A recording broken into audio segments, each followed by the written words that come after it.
terms of what is happening at the ground at this moment. We're being joined by Mr. Marko Mihkelson, who's the chairman of the Foreign Affairs Committee of the Estonian Parliament. He's joining us live from Tallinn in Estonia.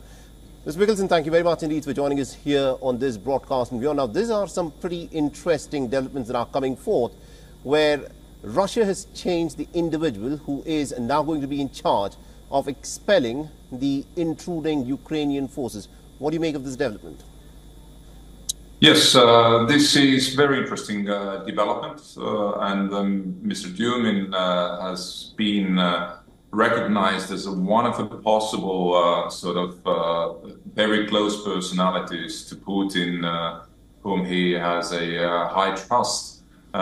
He was also involved as one of the commanders during Russian occupation of Crimean Peninsula 10 years back. So it is interesting to see how Dumin will carry out his duties right now, because he has seen as one of her followers of Putin.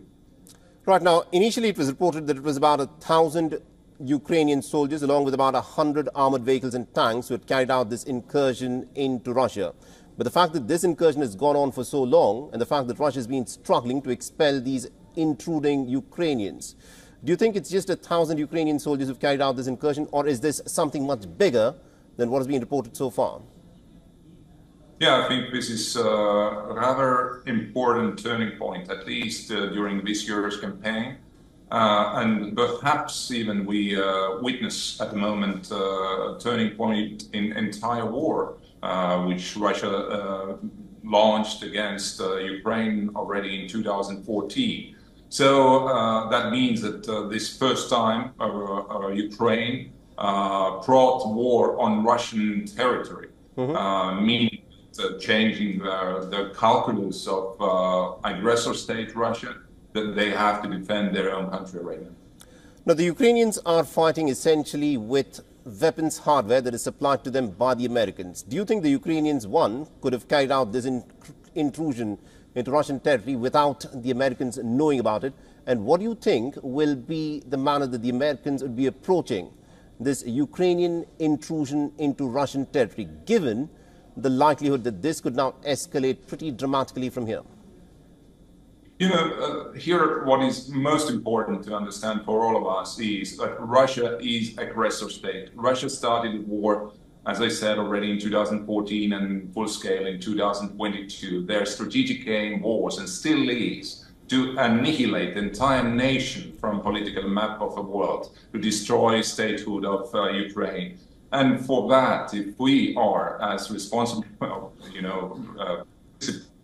Mr. Mihkelson, that was not my question. I get the point that it was Russia which was the aggressor, which started off this war in 2022. But the question that I'm asking you is, because Ukraine is fighting essentially with American-sent weapons, what do you think America's stance would be for this incursion that's being carried out by the Ukrainians? I think in the interest of the United States, all other participants of international world order should be restoration of peace as soon as possible in Europe. And the only way to restore lasting peace in this case is to bring Russia to strategic defeat. The only way to do that is to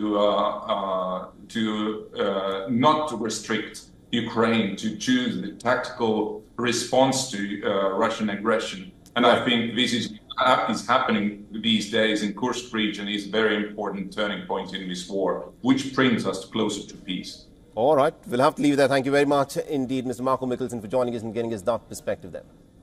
For all the latest news, download the WION app and subscribe to our YouTube channel.